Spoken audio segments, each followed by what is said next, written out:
Why is it so difficult to get to Saturn? Since space exploration began, only 4 spaceships have managed to reach Saturn, but only one managed to enter the planet's bowels and reveal what is hidden under its cloud-filled atmosphere. Is it difficult to get to the planet with the giant asteroid rings? The gas giants.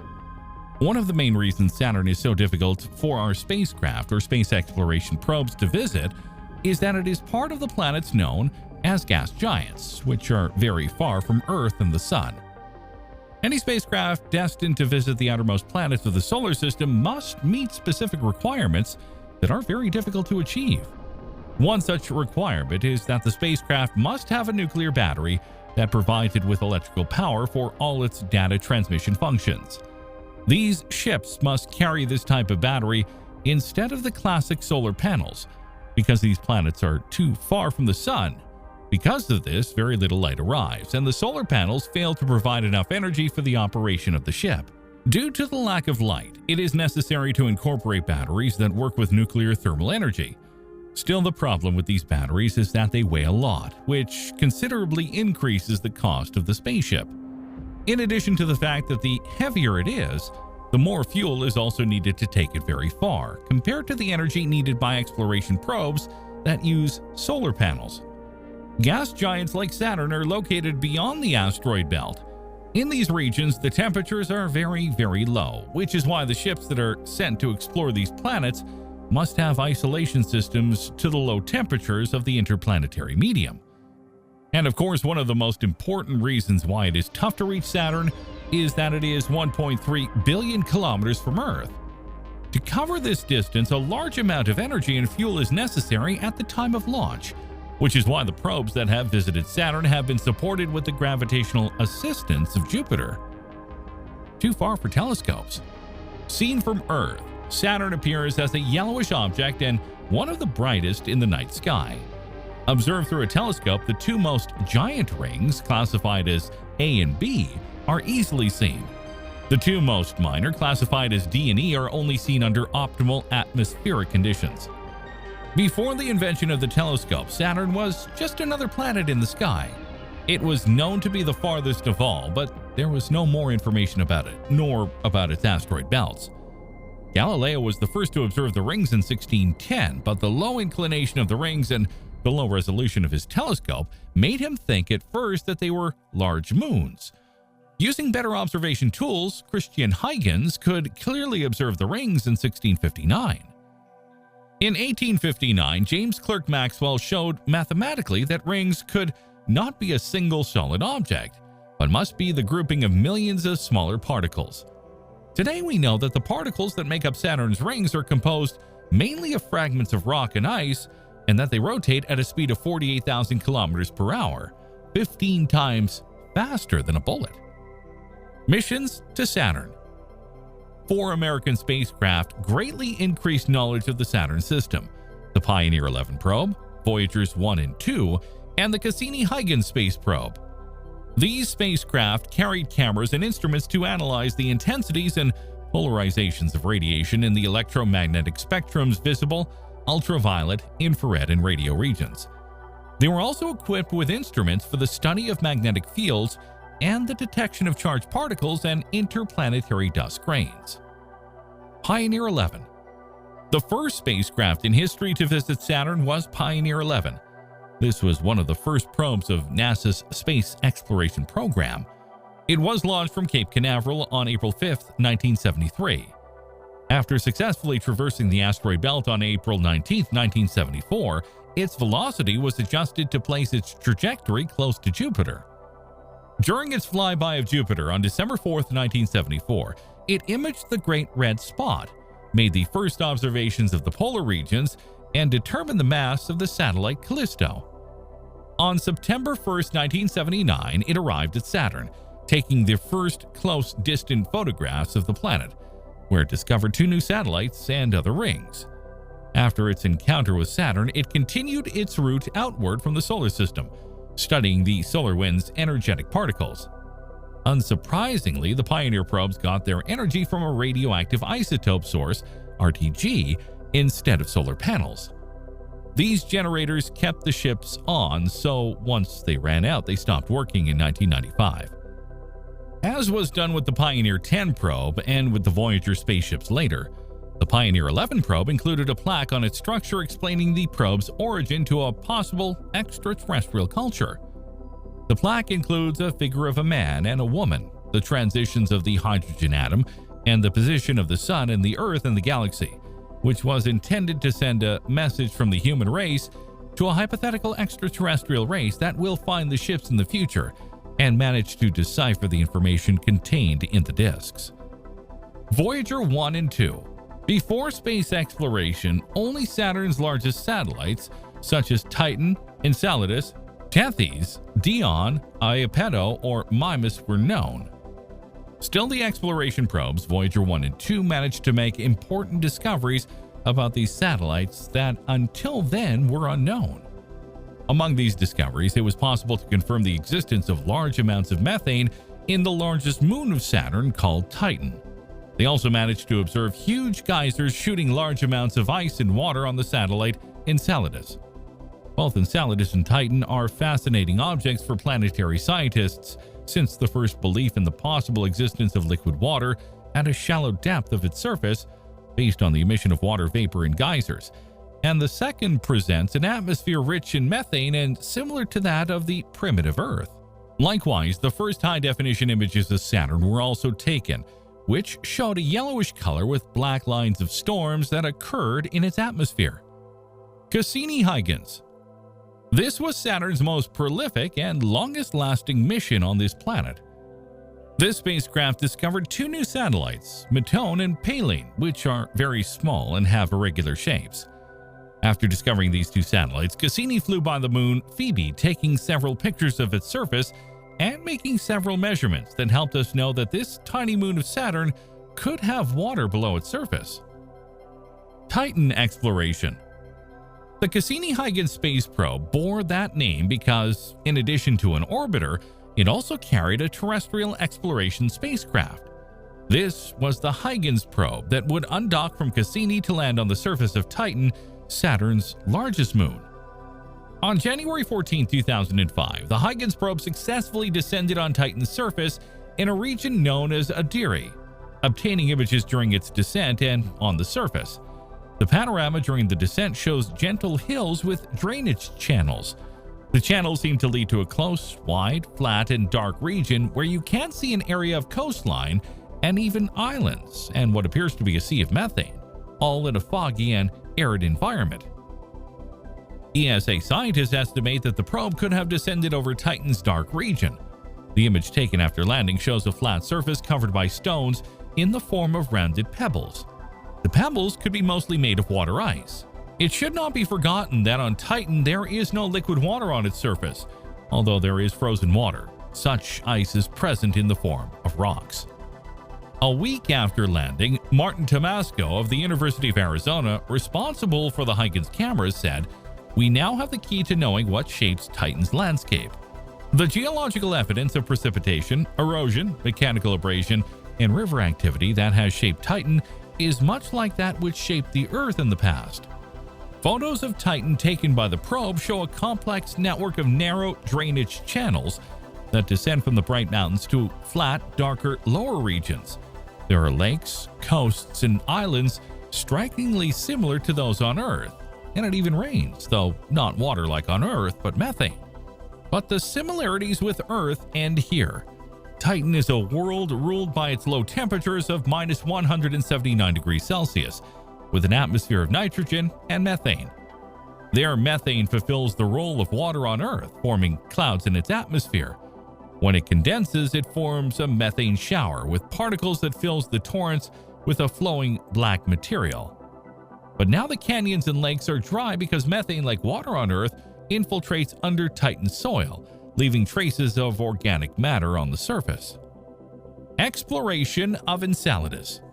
Following the encounters of the Voyager probes in the early 1980s, planetary scientists postulated that Enceladus might be geologically active, given its high albedo, indicating a relatively young surface, and its location in the center of the E-ring, perhaps through a mechanism of water vapor escape from inside.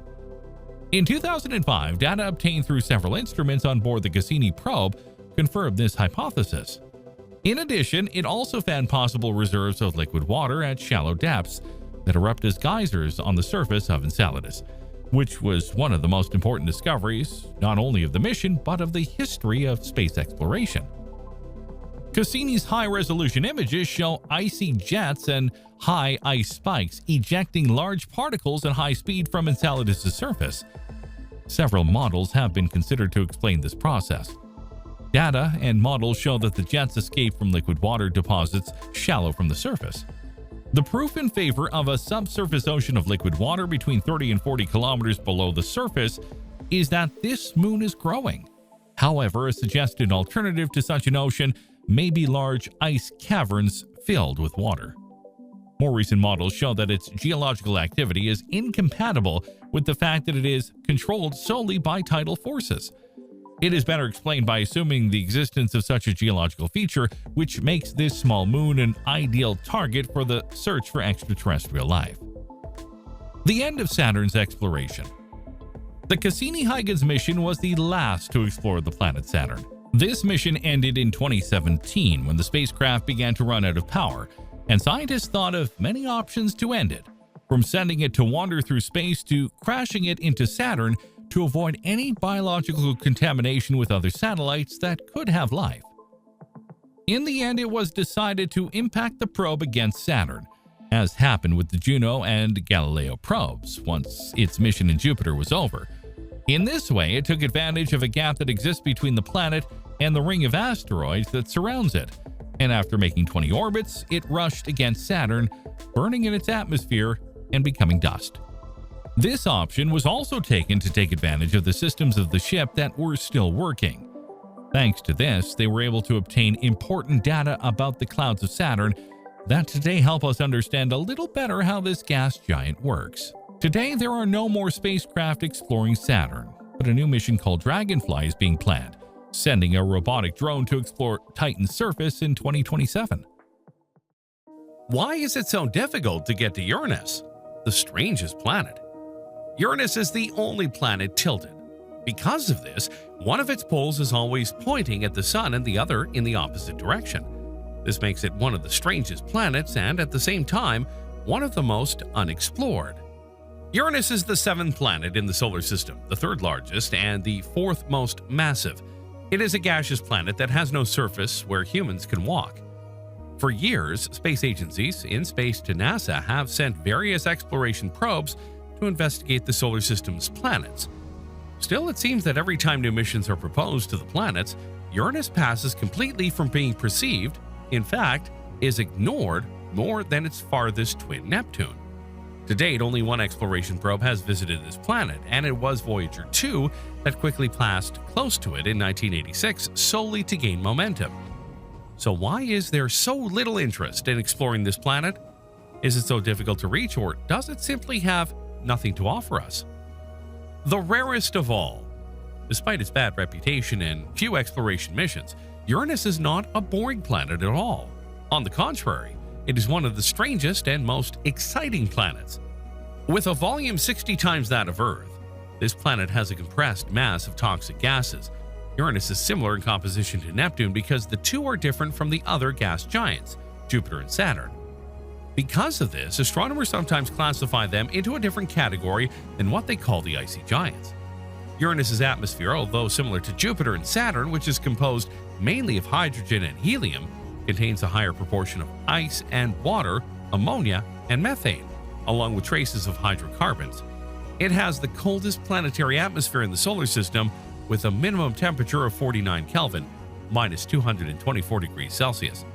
It also has a very complex cloud structure, arranged by levels, where it is believed that the lowest clouds are composed of water and the highest of methane. In contrast, Uranus's interior is composed mainly of ice and rock.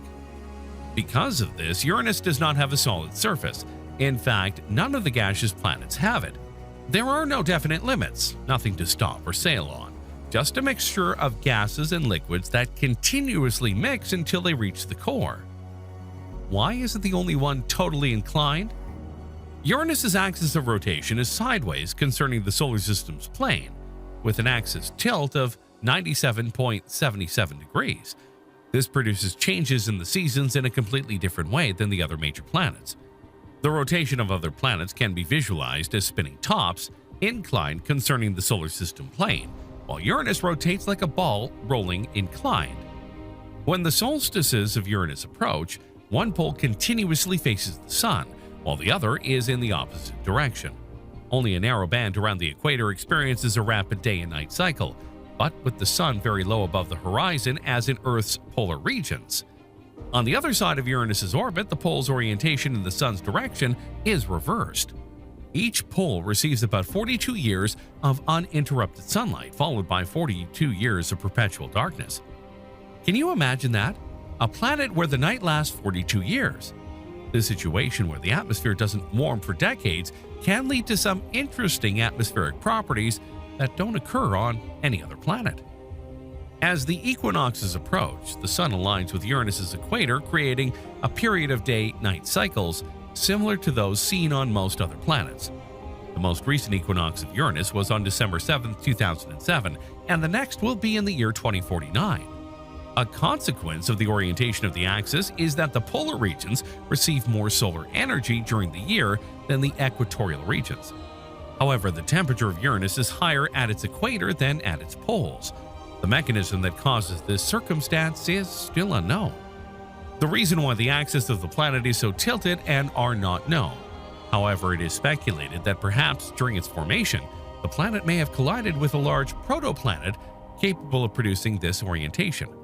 Another possibility is that the gravitational perturbations exerted by the other giant planets in the solar system have forced it to tilt this way. A long and challenging journey. As we have appreciated, Uranus is not a boring planet. On the contrary, it is a fascinating and unique planet. But there is an excellent reason why, in the entire history of space exploration, only one mission has visited Uranus. It is challenging. The planet is nearly 3 billion kilometers or 1.8 billion miles from the Sun, 20 times farther away than Earth. As a result, any spacecraft will take up to 15 years to get there, using rapprochement gaps between planets to take advantage of gravitational assists. Another limiting factor that all spacecraft that are sent to the far reaches of the solar system have is sunlight. As sunlight is feeble as we move away from the Sun, instead of solar panels, the mission must employ a nuclear power source, which is much more complicated to build and operate. In addition to being much heavier, and as we have already mentioned in past videos, the heavier a ship is, the more expensive it is, and what space agencies least want is to make their projects more expensive than they already are. Remember that one of the factors that most hinder the execution of space exploration projects is almost always money. Space agencies must justify very well the cost of a mission so that the government is willing to finance it. Another problem that adds up is communication. In a video we made earlier about the Voyager probes, we talked about how difficult it is to communicate with spacecraft that are too far from Earth. The only way to communicate with a ship that visits the icy giants would be to place a large satellite dish capable of emitting signals that manage to reach the Earth.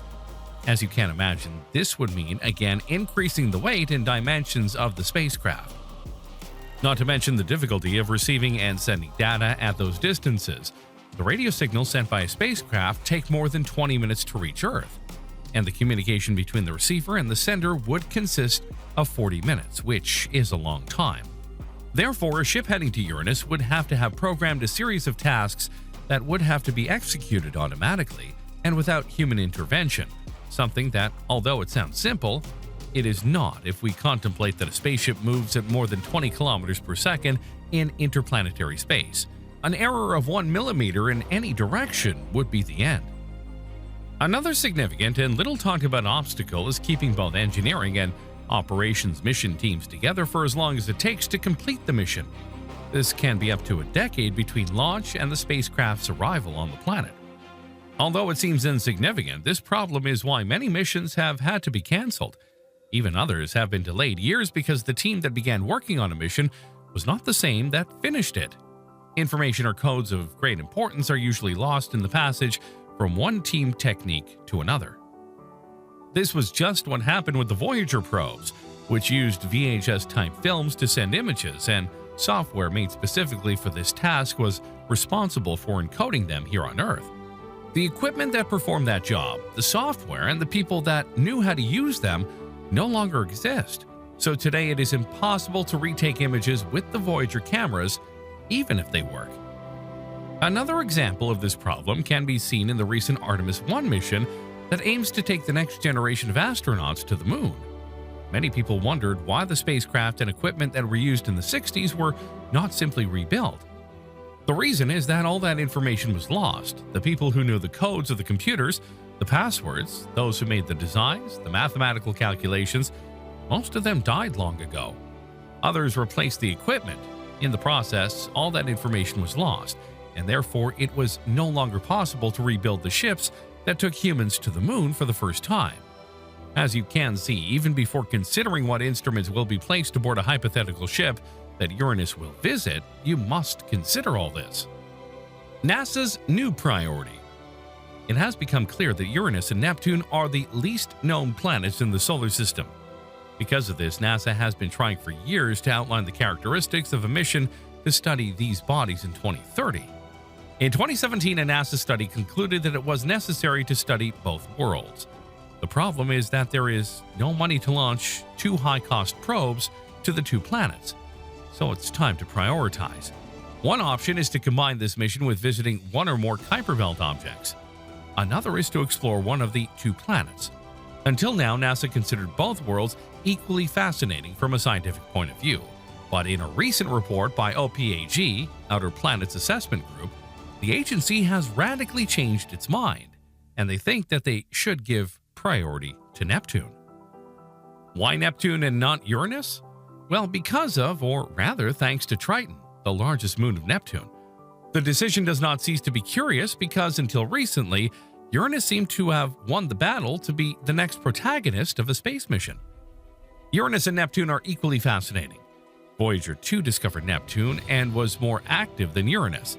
Still, observations from the Hubble Space Telescope and ground-based instruments have shown that the last planet can be as active or more active than Neptune. On the other hand, Uranus's moon system is the worst known in the solar system, which compensated for Triton's presence around Neptune. However, the proximity of Uranus was the main factor in its favor, since it allows flight times sustainable lower than those necessary to reach Neptune. But OPAG does not support any compromise solution that includes flyby probes to the two planets. The only valid option for them is to send a flagship mission consisting of a 7-ton orbiter equipped with an atmospheric probe that studies one of the ice giants and its system of moons in detail. And since there is no money for two orbiters, you have to choose. Studying the moon system of Uranus or Neptune on the one hand, the moons of Uranus are the most unknown. In contrast, we know that Neptune has Triton, a moon in which there is likely water. Triton has tipped the balance in favor of Neptune because the community of researchers dedicated to the solar system's ocean worlds has identified it as one of its targets. Neptune's largest moon probably possesses an internal ocean, a mantle of liquid water comparable to Pluto's. After all, Triton is a Kuiper Belt body captured by Neptune. Ocean worlds include Europa, Ganymede, Callisto, Enceladus, Titan, etc. They are a priority for NASA because they are the bodies with the most significant potential for habitability in the solar system. So according to OPAG, NASA's next flagship mission after Europa Clipper should be an orbiter to Neptune. So sadly, and for now, there is no mission to Uranus, at least in the next 20 years. Some scientists are proposing to NASA to prioritize this planet, since the study of exoplanets has revealed that Uranus closely resembles most planets found so far in other solar systems, so that it could be the most common type of planet in the galaxy. However, at the moment, there is still no clear proposal. Is it challenging to get to Neptune, the farthest planet? Neptune is the farthest planet in the solar system. Since its discovery, only one spacecraft has reached this distant planet, making it the most unexplored planet of all. But why has it only been visited once? Is it because it's too far from Earth? Or is there something else preventing us from reaching Neptune? The first approach. The only spacecraft to reach Neptune was Voyager 2 in 1989. This was the first time the human race has placed a spaceship near this planet. Although 143 years has passed since its discovery, we knew very little about this planet. Neptune is the farthest of the four giant planets, is 30 times farther from the Sun than Earth, and takes 165 years to circle the Sun. Since its discovery, Neptune has not yet given a complete turn to the Sun. Its diameter is about 4 times larger than our planets, but it lacks a solid surface where we can walk, just like all other gaseous planets. With the help of observations with telescopes from Earth, it was discovered that this planet has 2 moons. One of them is Triton, one of the most exciting objects in the solar system, since according to its light spectra, it could contain large amounts of liquid water. Although the telescopes of the time were very powerful, Neptune is so far away from Earth that it is impossible to observe its asteroid ring. Because of this, the data collected in a few hours by Voyager 2 gave us more information about Neptune than about a century and a half of astronomical observations from Earth. To scientists' surprise, Voyager 2 revealed a large dark spot on Neptune similar to Jupiter's famous red spot. It is a gigantic hurricane with winds that exceeded 1,000 kilometers per hour, being the most violent in our solar system. On Earth, the Sun supplies the energy the winds produce. In the case of Neptune, the temperature at the top of the cloud cover is minus 210 degrees Celsius, so solar energy is insufficient to give rise to the winds observed by Voyager 2. Astronomers think that the planet follows a process of contraction from which it formed billions of years ago. This process would be the one that provides enough energy to generate these powerful winds. However, the general structure of the winds on Neptune has yet to be understood by scientists to date. Observations from Earth had provided evidence of rings around Neptune. However, this evidence was inconclusive, as more than rings appeared to be pieces of rings, like thin arcs of matter swirling around Neptune. Voyager 2 helped us make this more expensive once and for all, and during its approach to Neptune in 1989, it found 4 complete rings, 2 of them thin and the other 2 wide. The thin rings are located near the orbit of 2 satellites thought to be responsible for their stability and therefore called shepherd moons. The 2 most extensive rings are formed by highly opaque material that reflects approximately 1/10,000th of the light that falls on them. This is why it would have been impossible to detect them from Earth. If we had not sent the Voyager probe 45 years ago, today we would not know of these rings of asteroids around Neptune. The reason why Neptune's rings are so opaque is that they contain a large amount of dust, which can only be explained if, in the vicinity of Neptune, there is a greater abundance of meteorites than in the innermost areas of the solar system. For more than a century, only one moon of Neptune, called Triton, was known. In 1949, Gerard Kuiper discovered a second satellite named Nereid, which rotates far from the planet. As happened in the previous encounters of the Voyager spacecraft with other planets, Neptune had more hidden satellites that were not visible from Earth. Voyager 2 discovered 6 new moons, including Despoina and Galatea, the 2 shepherd moons mentioned above. It also found Proteus, the largest of the new moons discovered by Voyager, which has a surface completely covered with craters, the largest of which is almost half the size of Proteus.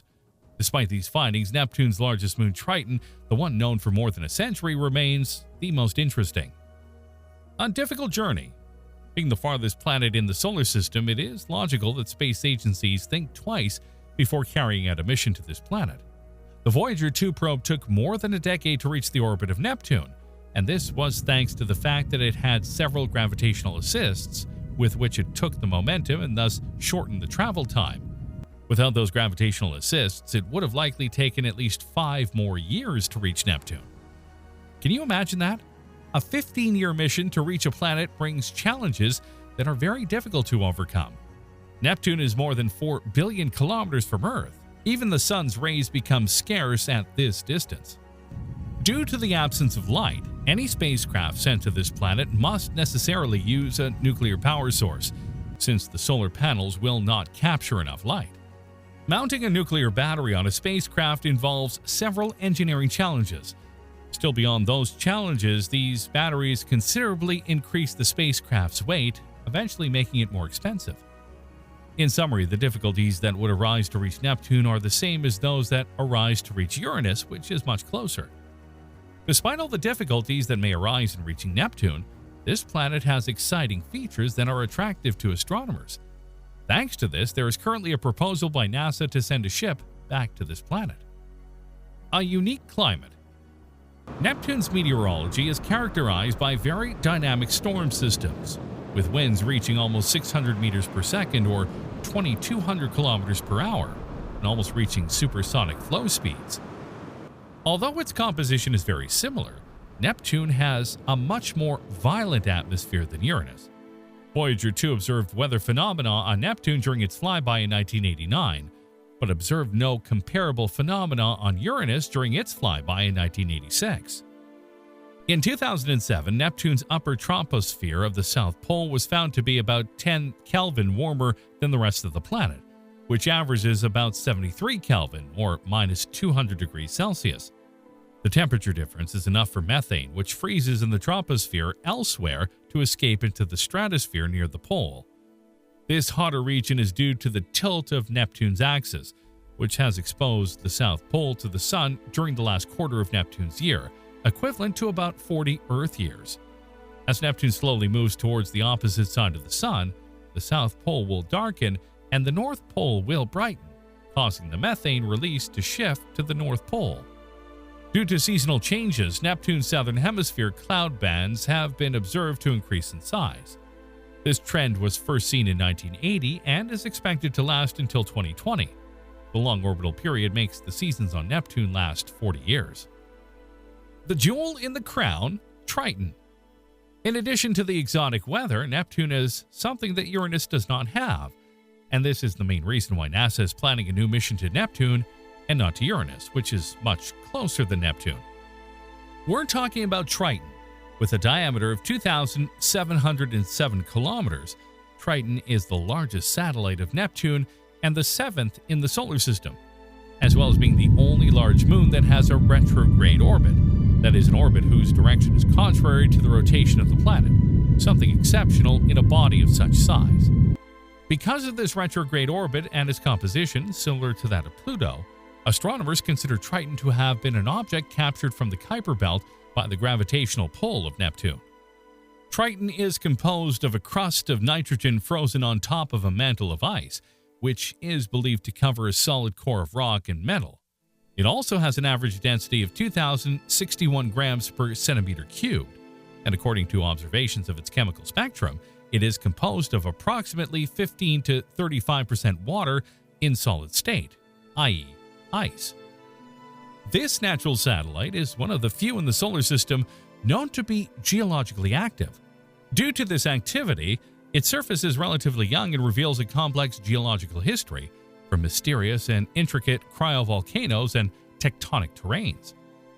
After Voyager 2 passed through in 1989, enigmatic images revealed what appeared to be liquid nitrogen geysers emanating from its icy surface.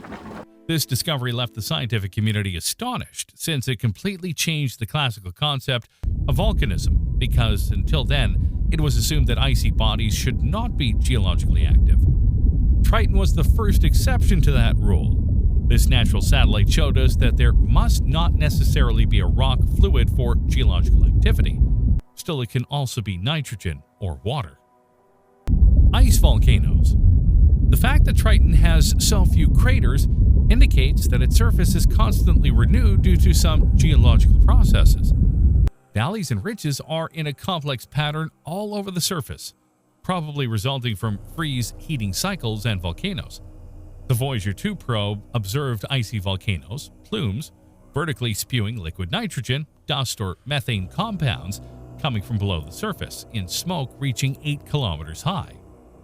Probably this volcanic activity is due to the ozone warming caused by the sun, and not like the heating of the volcanoes recorded on Io. Healy and Mahalani are the observed Tritonian cryovolcanoes, both named after water spirits from African mythologies. Triton is one of the 7 bodies in the solar system that possesses volcanic activity along with Earth, Io, Venus, Europa, Enceladus, and Titan. We could continue talking for hours about this fantastic satellite, but we need another video. If you want a video about Triton, the largest Neptune moon, let us know with a comment. Thanks to this satellite with enormous possibilities of hosting liquid water and perhaps even living beings, the LPAG, Outer Planets Assessment Group, has named Neptune a priority for space research, even above Uranus. LPAG wants to start developing a mission to Neptune before 2024 to take advantage of the 2028 to 2030 launch window to send a mission to Neptune. The probes to the ice giants must use Jupiter's gravitational assistance to reduce the duration of the trip, but Jupiter and Neptune are in the correct position every 12 years or so. With Jupiter's gravitational assistance, the probe would reach Neptune in the year 2043 approximately. However, to date, there still needs to be a clear proposal of which will be the ship in charge of revealing the mysteries of this unexplored planet.